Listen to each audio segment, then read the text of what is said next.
রাতের প্রায় 12টা বাজে। গ্রামের সব জায়গায় গভীর নীরবতা, এমন নীরবতা যে কেউ চু করে শব্দ করলেও 1 মাইল দূরেও তার শব্দ স্পষ্ট শোনা যাবে।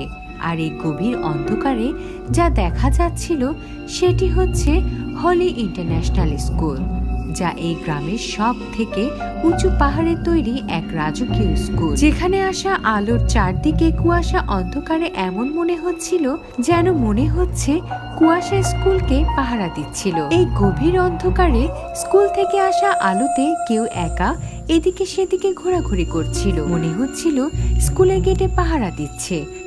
তার বয়স এই প্রায় 35 থেকে 40-এর মধ্যে মনে হচ্ছিল। সে টেনশন নিয়ে গেটের সামনে ঘুরে ঘুরে বারবার ঘড়ি দেখছিল। মনে হচ্ছে সে কারো আসার অপেক্ষা করছে। সে এতটা বয়স্ক ছিল না যতটা সে নিজেকে সাজিয়েছে।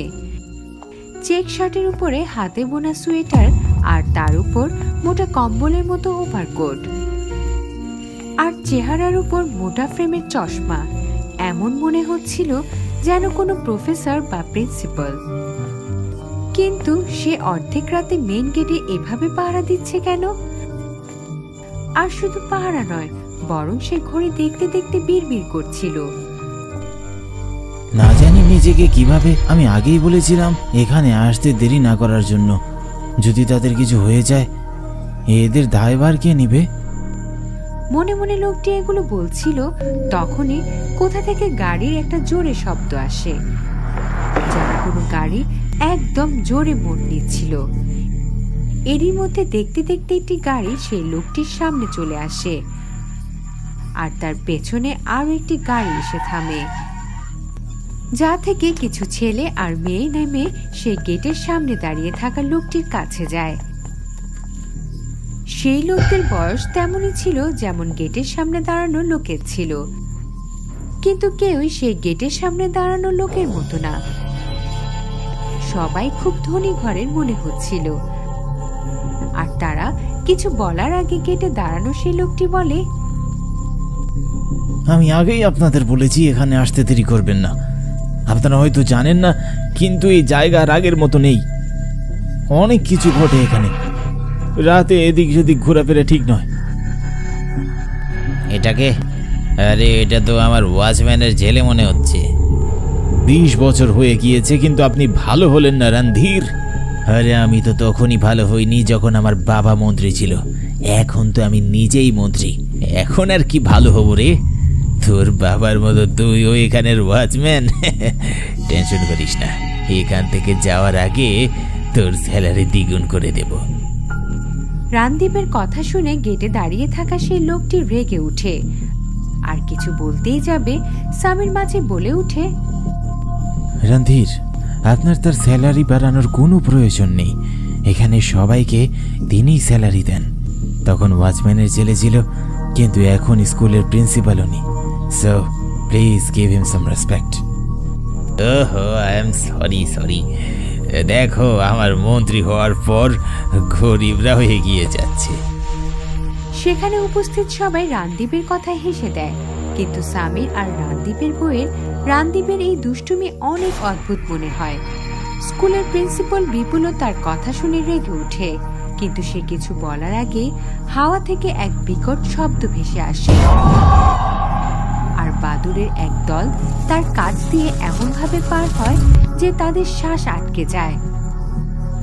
আশেপাশের মহল হঠাৎ করে পাল্টাতে থাকে। আশেপাশের সকল গাছপালা বাতাসে নড়তে থাকে। এসব দেখে প্রিন্সিপাল বিপুলের গলা শুকাতে লাগে, আর সে জোরে বলে, আপনারা বাড়িতে বসুন আর ভিতরে চলুন। একদম আমার পিছন পিছন, কেউ কোনো কথা বলবে না।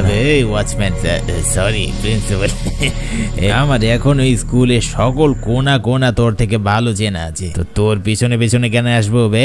ঝগড়া করব না আমি, গাড়িতে বসুন আর আমার পিছন পিছন আসুন। এই বলে বিপুল তার স্কুটারে বসে স্টার্ট দেয়, আর সামির রানদীপকে বুঝিয়ে গাড়িতে তোলে, আর সবাই বিপুলের পিছন পিছন স্কুলের মধ্যে প্রবেশ করে। স্কুল অনেক বড় জায়গা নিয়ে করা। গাড়িগুলো যত ভেতরে যাচ্ছিল এক এক করে পেছন থেকে সব লাইট বন্ধ হয়ে যায়। কিন্তু কেউ এই বিষয়ে খেয়াল করে না। শুধু প্রিন্সিপাল পেছন ঘুরে এসব ঘটনা দেখছিল। আর এই শীতেও সে ঘামতে থাকে, কিন্তু সে কাউকেই কিছু বলে না, আর নিজেই ভেতরে গিয়ে সবাইকে ভেতরে প্রবেশ করে। হলে প্রবেশ করে সে সবাইকে বসতে দেয় আর নিজে সবার সামনে দাঁড়িয়ে বলে, দেখুন, আমি আপনাদের কথায় এই রিইউনিয়নের আয়োজন করেছি, কাল থেকে শুরু। কিন্তু একটি কথা মনে রাখবেন, আপনাদের মধ্যে কেউ আমার অনুমতি ছাড়া কোথাও যাবেন না। আপনারা 20 বছর পর এখানে এসেছেন, আর আমরা চাই ভালো স্মৃতি নিয়ে যেতে, কারণ আপনার যাওয়ার পর এখানে অনেক কিছু পরিবর্তন হয়েছে, যা জেনে আপনাদের কোনো লাভ নেই। এজন্য আপনাদের সাবধানে থাকাটাই ভালো। আমাদের কাল দেখা হবে, ততক্ষণ আপনারা বিশ্রাম নিন। বাকিটুকু আপনাদের শ্যাম বলে দিবে আপনাদের থাকার জায়গা কোথায়। এই শালা প্রিন্সিপাল হয়ে গিয়েছে তো কি হয়েছে? হ্যাঁ, আমার উপর হুকুম চালাবে, আর আমার যেখানে খুশি আমি সেখানে যাব। দেখি আমাকে কে আটকায়। আনুষ্কা।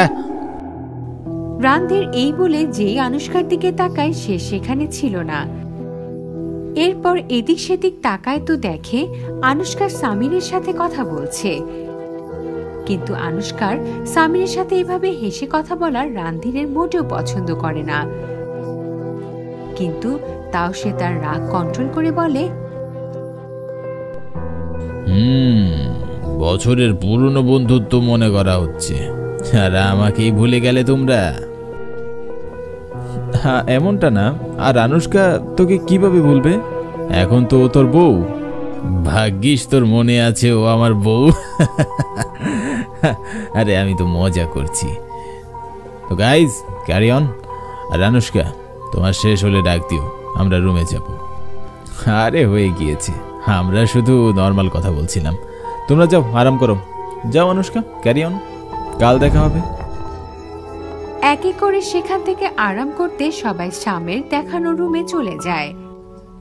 কেউ বাকি থাকে তো সে হচ্ছে সামির, যে তার স্কুলের দিনের কথা মনে করছিল।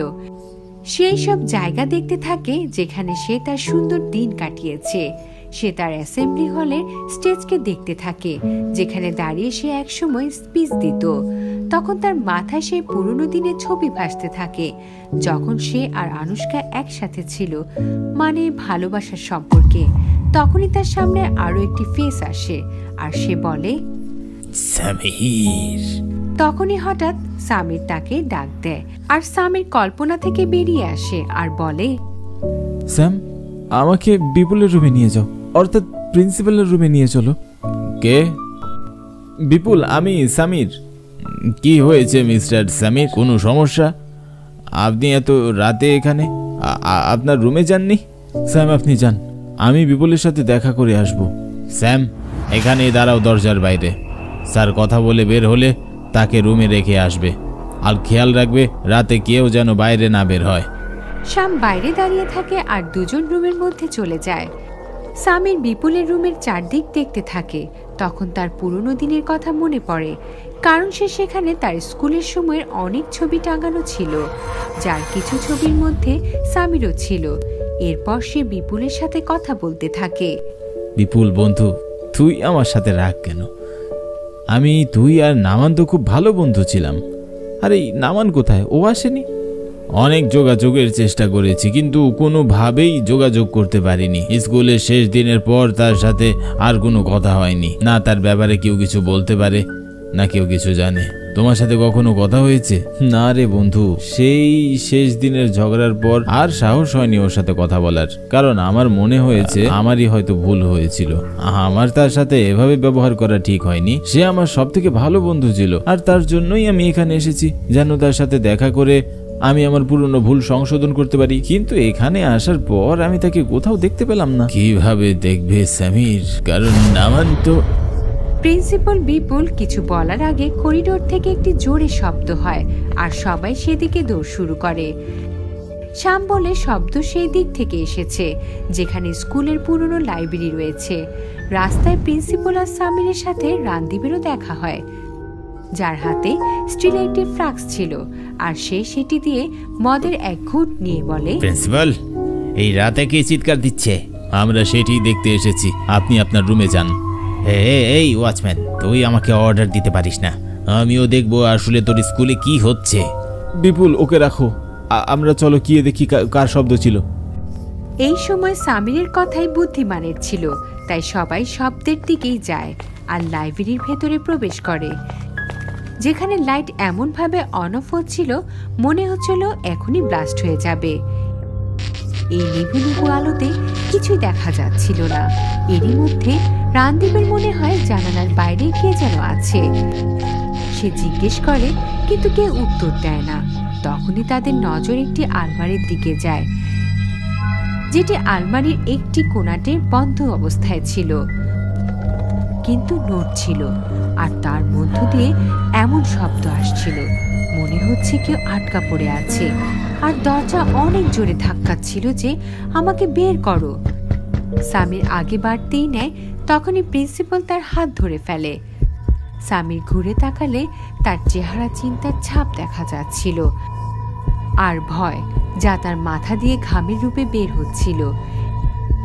এই দুজনকে একে অপরের দিকে তাকিয়ে থাকতে দেখে রানধীর বলে,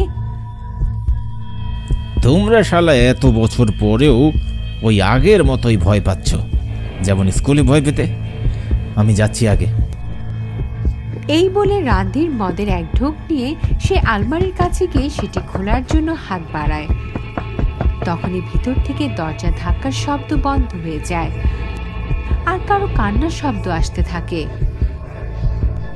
কে আছো ভেতরে? আরে কথা বলছো না কেন? রানধীরের এটা জিজ্ঞেস করতেই সকল শব্দ বন্ধ হয়ে যায়। এরপর যেই রানধীর দরজা খোলার জন্য হাত আগে বাড়ায়, তখনই ভেতর থেকে জোরে ধাক্কা দেওয়ার শব্দ আসতে থাকে আর রানধীর ভয়ে মাটিতে পড়ে যায়। পুরো লাইব্রেরির লাইট অন অফ হতে থাকে আর হঠাৎ করে আলমারির দরজা ভেঙে যায়। ভেতর থেকে একটি লাশ বের হয়ে সোজা রানধীরের উপর এসে পড়ে। রানধীরের চিৎকার বেরিয়ে আসে আর সেই চিৎকারের সাথে সবই ঠিক হয়ে যায়। বিপুল ও রাবিনা যে নামানকে আলমারিতে বন্ধ করেছিল। হ্যাঁ। তাহলে ওকে কে মেরেছে? নামান। কিন্তু নামান তো এখানেই। ওর আত্মা। কি সব ফালতু কথা বলছো বিপুল? নামান কি মরে গিয়েছে নাকি যে ওর আত্মা এখানে আসবে? আর এমনিতেও আত্মা বলতে কিছু হয় না। সামির, কি হলো সামির? তুমি ঠিক আছো তো? নামান কি হয়েছিল নামানের বিপুল? যাই হয়েছে সব স্কুলের শেষ দিন হয়েছে। পরে তার লাশ পাহাড়ের নিচে পাওয়া যায়। রানধীরের হাত ছিল এর মাঝে, এখনো প্রতিশোধ নিচ্ছে।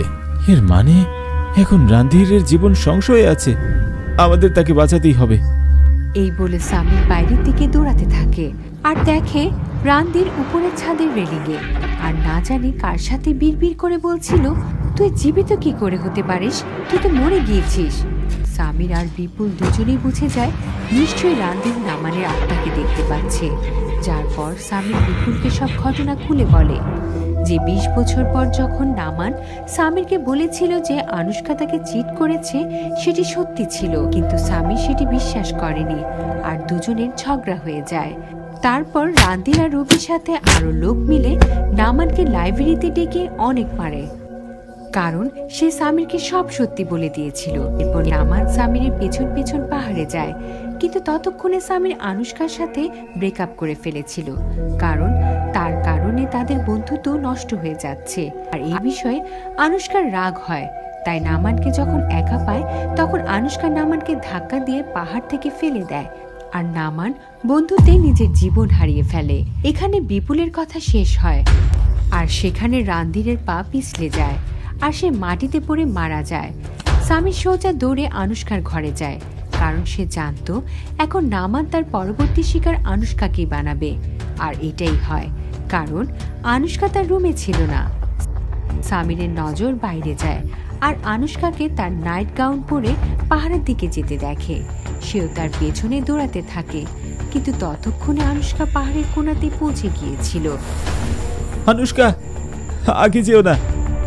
তুই কি মনে করেছিস সামির তুই ওকে বাঁচাতে পারবি? ও তখনও তোর জন্য ঠিক ছিল না, আর আজকেও না। এই কথাগুলো আনুশকার মুখ থেকে বের হলো অন্য কেউ বলছিল। এর মানে নামান, যে আনুশকার শরীর বশ করে রেখেছিল। আর সামির কিছু করার আগে আনুশকা পা পেছনের দিকে যেতে লাগে, আর সে সেখান থেকে পড়েই যেতে নেয়। তখন সামির তার হাত ধরে ফেলে। আনুশকা পড়ে যাওয়া না যাওয়া এখন সামিরের হাতে ছিল। আনুশকা চিৎকার করছিল যেন সামির তাকে বাঁচিয়ে নেয়।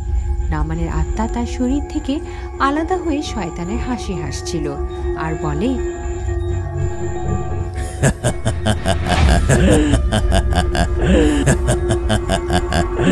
একে বাঁচাতে চাস সামির? যে তোকে ধোঁকা দিয়েছে তাকে বাঁচাতে চাস? যে আমাকে এখান থেকে ধাক্কা দিয়েছে, আর যখন আমি কোনোভাবে বাঁচতে নিয়েছিলাম তখন সে আমার উপর বড় এক পাথর ফেলে চিরতরে শেষ করে দেয়। আমার কথা একবারের জন্য বাদ দিলেও ও তো আমার মাকেও মেরে ফেলেছে যেন সে আমার জন্য প্রতিবাদ না করে। তুই বাঁচাতে চাইলেও আমি ওকে ছাড়বো না।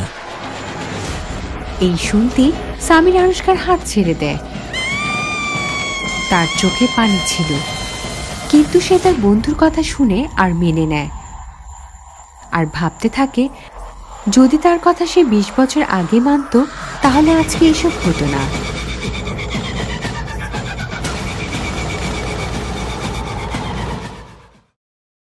ভয়ে ভরা এমন গল্প দেখার জন্য এখনই সাবস্ক্রাইব করুন ডুডু টিভি হরর বাংলা।